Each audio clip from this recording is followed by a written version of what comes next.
বাংলাদেশে সাধারণত যে ধরনের ট্রেন চলে সেগুলোতে আলাদা ইঞ্জিন থাকে, কিন্তু বৈদ্যুতিক ট্রেনের ক্ষেত্রে ইঞ্জিনের দরকার হয় না।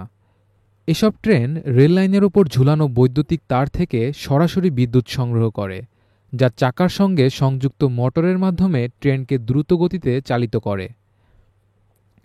দেশে প্রথমবারের মতো এই প্রযুক্তির সাথে পরিচয় ঘটে ঢাকার উত্তরা থেকে মতিঝিল পর্যন্ত MRT-6 মেট্রো রেল প্রকল্পের মাধ্যমে।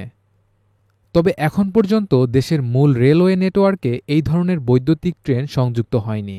এবার সেই সীমাবদ্ধতা থেকে বেরিয়ে আসার সম্ভাবনা তৈরি হয়েছে। বিশ্লেষকদের মতে এবার দেশে যাত্রা শুরু করতে যাচ্ছে প্রথম আন্তনগর বৈদ্যুতিক ট্রেন। এই প্রকল্প বাস্তবায়নের পর ওই নির্দিষ্ট রুটে মেট্রো রেল প্রয়োজন হবে না বলেই মনে করা হচ্ছে। এখন প্রশ্ন হচ্ছে, রাষ্ট্র ও জনগণের জন্য কোনটি বেশি উপযোগী হবে, মেট্রো রেল নাকি বৈদ্যুতিক ট্রেন? বৈদ্যুতিক ট্রেনের ধারণা প্রথম পাওয়া যায় 19 শতকের শেষ দিকে। 1900 সালের পর থেকেই ইউরোপ ও আমেরিকায় এর ব্যাপক বিস্তার ঘটে। বর্তমানে বিশ্বের প্রায় সব উন্নত দেশ, এমনকি প্রতিবেশী ভারতেও এই প্রযুক্তি ব্যাপকভাবে ব্যবহৃত হচ্ছে।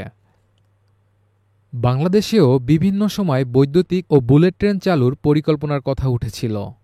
একসময় কমলাপুর থেকে নারায়ণগঞ্জ পর্যন্ত পরীক্ষামূলকভাবে বৈদ্যুতিক ট্রেন চালুর পরিকল্পনা নেওয়া হয়। তবে পরবর্তীতে এই রুট MRT-6 প্রকল্পের আওতায় চলে যায় এবং সেখানে মেট্রো রেল চালুর সিদ্ধান্ত নেওয়া হয়।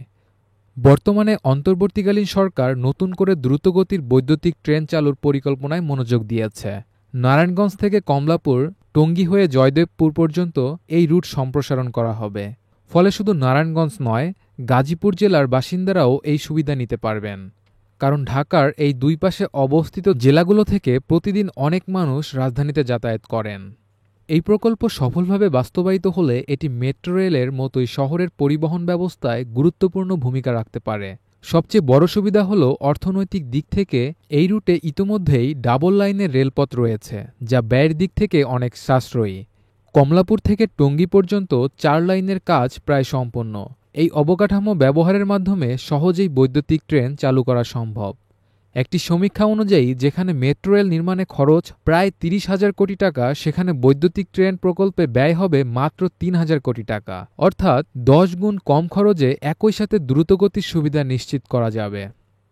সরকারের পরিকল্পনা অনুযায়ী প্রাথমিকভাবে 16টি বৈদ্যুতিক ট্রেন চালু করা হবে নারায়ণগঞ্জ থেকে জয়দেবপুর রুটে। 40 কিলোমিটার পথ অতিক্রমে সময় লাগবে মাত্র 50 মিনিট।